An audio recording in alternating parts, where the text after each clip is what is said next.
So మీ మామూలుగా ఇప్పుడు చూసుకుంటే చిరంజీవి గారిని పక్కన పెడితే మీరు ఇష్టపడే నటులు ఎవరు ఉన్నారు ఇప్పుడు? ప్రభాస్ చెప్పారు, అందరూ ఉన్నారండి. అంటే అందరూ ఇష్టం అండి. ఎన్టీఆర్ గారు కానీ, రామ్ చరణ్ కానీ, మహేష్ బాబు గారు కానీ, అందరూ ఉన్న ఇష్టం. ఎందుకంటే వాళ్ళ సినిమాలు చూసే కదండి నేర్చుకుంటాం జనరల్గా. అవును అవును. అంటే ఇదివరకు మనకు ఏమన్నా కానీ ఒకసారి ఇండస్ట్రీకి వచ్చిన తర్వాత అందరూ మనాళ్ళు అయిపోతారు. ఖచ్చితంగా. అదే, ఎందుకంటే మనం ఇంతకుముందు వేరే టీవీలో చూసినప్పుడు, సినిమాలో చూసినప్పుడు వాళ్ళ గురించి తెలియదు కాబట్టి మనం వీళ్ళంటే ఇష్టం అని అనుకుంటాం. ఒకసారి వచ్చి పర్సనల్గా కలిసిన తర్వాత మనకుండే ఇంప్రెషన్ మారిపోద్దండి. ఓకే. అంటే మనం ఏదో అనుకుంటాం, వాళ్ళు మనతో ఉండే దీంతో ఇంప్రెషన్ మారిపోద్ది. అదే చెప్పి అల్లు అర్జున్ గారితో ఆయనతో ఒకసారి మాట్లాడిన తర్వాత నేను ఆయన పుష్ప తర్వాత నేను ఆయన ఫ్యాన్ అయ్యా. ఓకే. అది ఆయనతో కలిసిన తర్వాత ఆయనకి చాలా అంటే పెద్ద ఫ్యాన్ అయిపోయింది ఆయనకి. ఓకే. ఆ సినిమా చేసినప్పుడు సుకుమార్ నుంచి ఏమన్నా కామెంట్లు కానీ కాంప్లిమెంట్లు కానీ ఏమైనా అందుకున్నారా? అవును, ఆబ్వియస్గా ఆయనకి నచ్చితేనే సినిమాలో పెట్టుకుంటారండి. మ్యాక్సిమం అంటే సినిమాలో చేసిన తర్వాత నచ్చడం పక్కన పెడితే, ఆయన ఒక క్యారెక్టర్ని తీసుకోవాలంటే చాలా మందిని సెలెక్ట్ చేసుకొని ఆయనకి నచ్చితేనే సినిమాలో మనకి ఒక క్యారెక్టర్ వస్తుంది, ఎంత చిన్న క్యారెక్టర్ అయినా. సో ఆబ్వియస్గా నచ్చింది కాబట్టి మనం ఆ సినిమాలో ఉన్నాం. వచ్చిన తర్వాత ఆబ్వియస్గా ఇంకా ఆయన చేయించుకుంటారు. ఇందాక మీరు అన్నట్టు ఎన్ని టేక్లు అయినా ఆయన చేయించుకుంటారు అనమాట. ఎప్పుడన్నా సింగిల్ టేక్ తోటి ఓకే ఉన్న సందర్భాలు ఉంటాయి ఆయనతో? కొన్నిసార్లు అప్పుడప్పుడు ఎక్కువ టేక్లు ఉంటాయి ఎవరైనా. అంటే ఎందుకంటే ఇప్పుడు అది ఒక్క ఆర్టిస్ట్తో అయ్యేది కాదు కదండి. అవును, జనరల్ మనకి అంతమంది ఉన్నప్పుడు అందులో ఆయన ఏంటంటే అంటే పర్ఫెక్షనిస్ట్ అనడానికి, ఇప్పుడు జనరల్గా ఇప్పుడు మన ఇద్దరి మధ్యన సీన్ జరుగుతుంది, సీన్ మన ఇద్దరి మధ్యనే, కానీ చుట్టూ ఒక 50 మంది జూనియర్ ఆర్టిస్టులు ఉన్నారు. జనరల్గా ఎవరైనా అయితే ఏం చూస్తారు, వీళ్ళిద్దరి మధ్యన ఏంటి, వీళ్ళిద్దరు ఎక్స్ప్రెషన్స్ ఎలా ఉన్నాయి, క్లోజ్, ఇదే చూస్తారు. ఆయన ఫ్రేమ్ లో ఉంటే ఆ 50 మందిని చూస్తారు, వెనకాల ఎవడో ఉంటే ఆడి ఫేస్ కూడా చూస్తారు, అతని బాడీ లాంగ్వేజ్ కూడా. ఇక్కడ సీరియస్ డిస్కషన్ జరుగుతుంటే అంత లైట్ గా ఉన్నావు ఏంటి నువ్వు, ఇక్కడ అంత ఇదిగా ఉంటుంది అనమాట. సో వాళ్ళు కూడా సీన్ లో ఇన్వాల్వ్ అవ్వాలి. సో దానివల్ల అలాంటప్పుడు కొంచెం మనకి టేక్లు అనేది పడుతుంటుంది. దాంట్లో వాటర్ లో సీన్లు కూడా ఉండే కదా మీకు, ఫైట్ సీన్ పార్ట్ 1 లో ఉండే కదా. అప్పుడు ఆ వాటర్ లో చేయటం అదంతా కొంచెం ఇబ్బంది అనిపించలేదు మీరు? అవునండి, అప్పుడు నాకు యాక్సిడెంట్ జరిగింది కాళ్ళకి. అది హీరో గారు వచ్చి సేవ్ చేసే సీన్ ఉంటుంది కదా. అవును. సో వాటర్లో జారి పడుతున్నప్పుడు కొంచెం కాల్ ట్విస్ట్ అయ్యి మల్టిపుల్ ఫ్రాక్చర్ అయ్యింది అనమాట, లెగ్మెంట్ టేర్ అయింది. సో అవునా, అది 2 months బెడ్ రెస్ట్ చెప్పారు డాక్టర్. కానీ ఏ రోజైతే స్కెడ్యూల్ స్టార్ట్ చేసారో ఫస్ట్ డే పడిపోయాను. సో అప్పుడు అది అవ్వదు, ఇంకా క్యాన్సిల్ చేయడం కావదు, పోస్ట్పోన్ చేయడం కావదు, అలాగే చేయాల్సి వచ్చింది. కానీ చాలా కేర్ తీసుకొని చేశారు మొత్తం. ఓకే. యూనిట్లోనే చాలా. మీరు ఇబ్బంది పడి ఉంటారు బాగా, అంటే ఆ పెయిన్ అది ఉంది. కాకపోతే అప్పుడే అజయ్ ఘోష్ లెగ్మెంట్ టేర్ అయిందండి. లెగ్మెంట్ టేర్ అయింది, ఒక చిన్న బోన్ మల్టిపుల్ ఫ్రాక్చర్ అయింది. సో అదే దానికి డాక్టర్ ఏం చెప్పారంటే అసలు కాళ్ళు కదపకూడదు, 2 months స్ట్రైట్ బెడ్ రెస్ట్లో ఉండాలని.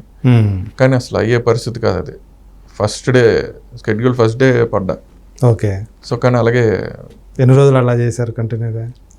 అలాగే ఒక 16 days ఎంతో చేశానండి. తర్వాత రెస్ట్ తీసుకున్నారా? తర్వాత మధ్యలోనే ఒక 2 days 3 days రెస్ట్. సో అలా జరిగింది అనమాట. తర్వాత ఒక 15 days రెస్ట్ తీసుకున్న తర్వాత.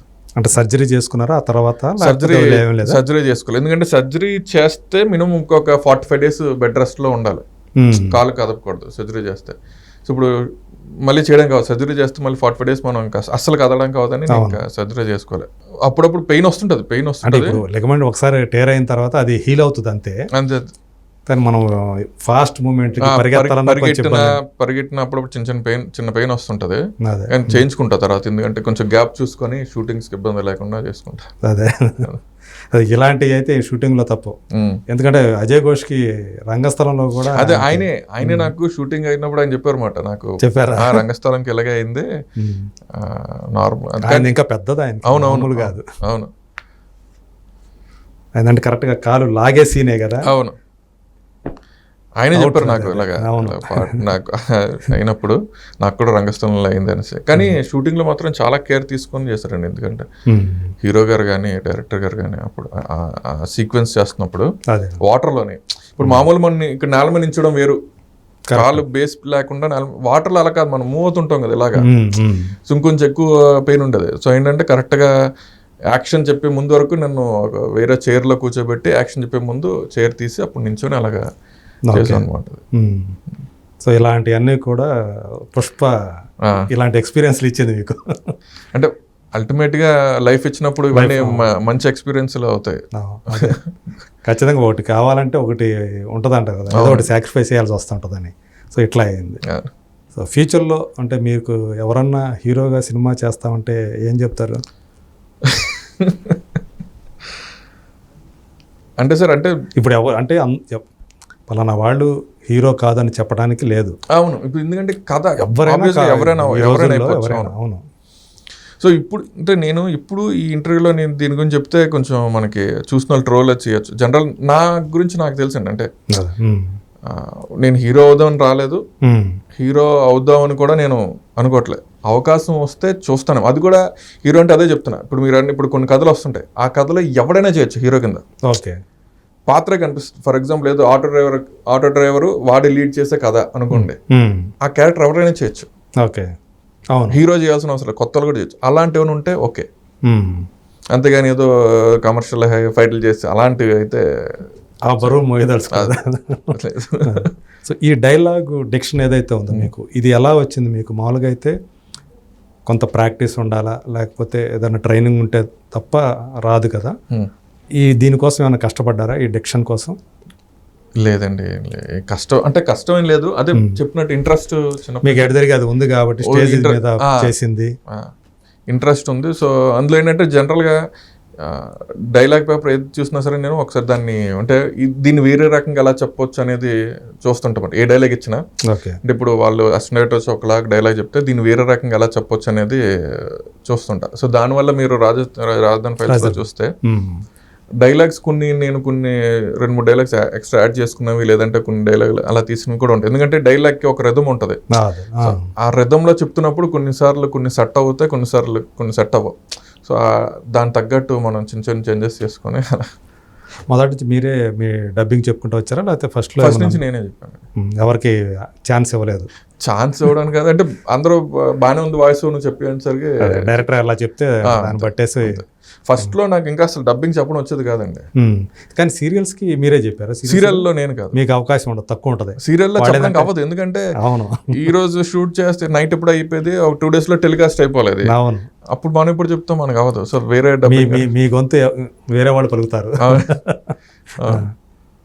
సో అది అక్కడ ఆ సిస్టమ్ ఉంటుంది. అవునండి. ఓకే, సో మొత్తానికి అలా ఒక కాన్ఫిడెన్స్ అయితే వచ్చింది మీకు? వచ్చిందండి. సో నటుడుగా ఇక్కడ నిలబడగలను, ముందుకి సాగగలను అనేది ఒక కాన్ఫిడెన్స్ అయితే వచ్చింది. అదే. సో ఏదేమైనా కానీ సినిమా ఇండస్ట్రీ అనేది సక్సెస్ మీద వాళ్ళ వెంట వెళ్తుండదు అని చెప్పేసి అనుకుంటూ ఉంటారు. అది నిజం కూడా. ఒక ఇన్ కేస్ రేపొద్దున కొన్ని సక్సెస్లు చూస్తారు, కొన్ని మీరు చేసిన సినిమాలు ఫ్లాప్ కూడా కావచ్చు. ఇవన్నీ కూడా మీ మీద పడినప్పుడు ఒకవేళ ఇది కాకపోతే వేరేది ఏదైనా చూసుకుందామనే ఆలోచన ఏదైనా ఉందా? అట్లా ఉందా? ఇప్పటి వరకు అయితే ఏం లేదు కానివ్వండి. అంటే ఒకప్పుడు చాలా అంటే భయం వేసేది. అంటే ఒక 3-4 years బ్యాక్ వరకు అంటే సరైన అంటే ఇంకా ఏం రావట్లేదు అసలు, ఏంటి లేకపోతే ఏం చేయాలి అనేది ఒక రకమైన భయం ఉండదు, టెన్షన్ ఉండదు అనమాట. ఓకే, ఇప్పుడైతే టెన్షన్ లేదు. అంటే ఏదైనా చేయొచ్చులేదు, ఎందుకంటే ఫ్యామిలీ వచ్చిన తర్వాత కొంచెం బాధ్యత పెరుగుతుంది కాబట్టి ఆబ్వియస్గా. ఇది కాకపోతే ఒక నిజంగా మ్యాక్సిమం మనం ఎంత ట్రై చేయాలి అంత ట్రై చేస్తాం. ఒకవేళ అవ్వలేదు అనుకోండి, అన్నిటికంటే లైఫ్ గొప్పది కదా. సో మనం ఇది అలా ఉండిపోయి లైఫ్ పాడు చేసుకోలేం కదా. సో ఏదైనా పర్లేదు, నాకు నచ్చిన ఫీల్డ్లోని ఇంకా ఏదైనా చేస్తా. సో యాక్టింగ్ కాకపోతే సినిమాలు ఇప్పుడు చాలా ఉన్నాయండి, OTT వచ్చే మీరు ఇందాక అన్నారు డబ్బింగ్ బాగుంటుంది, డబ్బింగ్ చెప్తే ఏదైనా చేయొచ్చు. మొత్తం దీనికి రిలేటెడ్గా ఉండే ఫీల్డ్లోనే ఉంటారు మొత్తం. ఉంటాను. అది అయితే ఉంది, ఆ విషయంలో క్లారిటీ ఉంది. రైట్, థ్యాంక్ యూ అండి. చాలా విషయాలు అంటే ఒక వైజాగ్ నుంచి ఒక తపనతోటి ఇక్కడికి వచ్చారు. పుష్ప లాంటి ఒక సినిమా, క్షణం పుష్ప లాంటి సినిమాలు మీకు మొదట్లోనే పడి ఒక మమ్మల్ని ఒక గుర్తింపు అనేది తీసుకొచ్చాయి. సో ఇప్పుడు పుష్ప 2 తర్వాత నాకు తెలిసి మీరు ఇంకా ఇంకొక మెట్టు ఎక్కుతారనుకుంటా ఒక నటుడిగా. ఇంకొంచెం ఇంకా పేరు అనేది వస్తుందని నేను ఎక్స్పెక్ట్ చేస్తున్నాను. ఖచ్చితంగా షణ్ముఖ్కి ఒక పేజీ తెలుగు చిత్రసీమలో ఉండాలని మనస్ఫూర్తిగా కోరుకుంటూ థ్యాంక్ యూ సో మచ్ అండి.